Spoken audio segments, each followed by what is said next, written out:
na naman natin tong batang makulit. Makulit ka ba? Laksan natin. Pinapalaksan niya yung aircon. Yan. Okay na. Okay. Hinaan. Hinaan. Yan.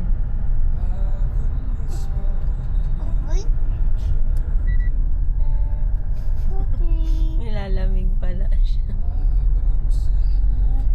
I love you. Ikot muna tayo ulit dito sa Kalayaan. Kasi iiyak tong bata pag hindi siya iniikot eh. Magtatampo siya.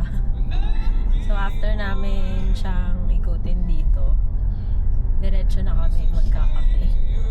And may mga meeting lang kami ng konti. Tapos magre-ready na kami pa uwi dahil madaling araw kami aalis mamaya. Miss Vanti Lati, anything more?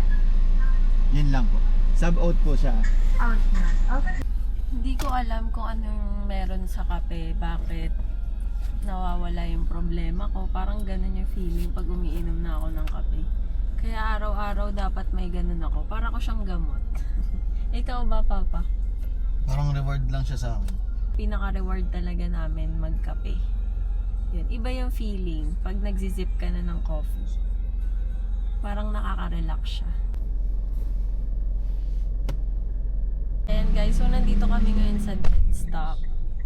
Ayan, mag-meeting kami nila Sir Wilfred about sa Yapak culture and then magla-lunch na din kami. So baka hindi ko na kayo isama nun kasi hindi ako magdadala ng camera. Tapos na kami mag-meeting and kumain ng lunch. Medyo, siguro mga 2 hours din kami nag-meeting and nagkwentuhan na rin about expanding our business. Tapos, andito pa rin kami sa harap ng shop. Pumasok na kami sa sasakyan kasi medyo umuulan na rin. And tapos na rin naman yung meeting namin. Tapos, pupunta kami saglit sa office and then may bibilihin din for Kuya KD sa mga idadagdag pa sa mga outfit niya. Tapos, yun, si Papa nagsisend ng mga budget para sa personal account namin, sa savings namin. And nagbabayad din ng for ads. So, ayun, all goods na tayo ngayon. Sobrang konti lang nung agenda today kasi hindi na ako nag-video kanina. Medyo nahihiya pa kasi ako eh. Dahil, ayun, di naman ako sanay na maraming tao. Tapos nag-vlog, more on kami lang dalawa. And sa ibang lugar siguro. Siguro sa Singapore pwede din. So, ayun lang for today. 330 plus 300. Punta kaming Adidas.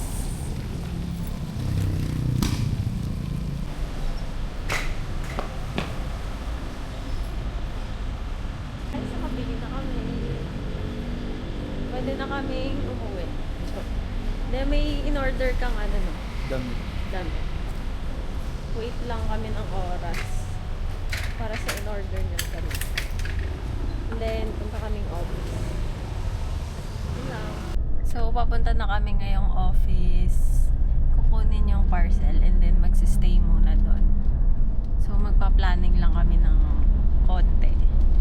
Tapos, doon na rin niya papapuntahin yung in-orderan niya ng shirt. Then, i-advertise na namin siya sa SG. Yes. Yung ano bang shirt yun? Anong brand? Unusual. Unusual brand. Unusual clothing.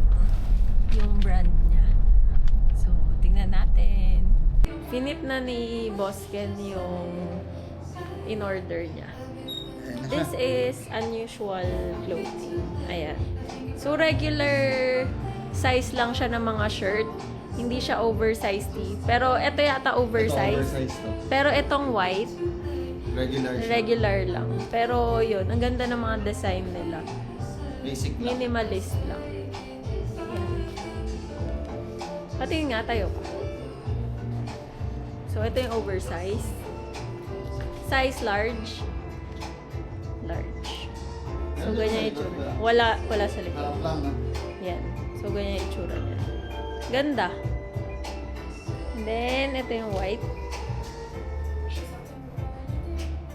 Ito yung design niya sa harap. Yan. minimalist. And then sa likod, yung unusual na yan, print. Pasok to, pasok. Pasok sa SG. Okay. So, wala na kaming lakad ngayon. Napuntahan na namin lahat. Nabili na rin. And uwi na kami. Magre-ready na kami for tomorrow's flight. Later pala, no? Later. Later na yung flight namin.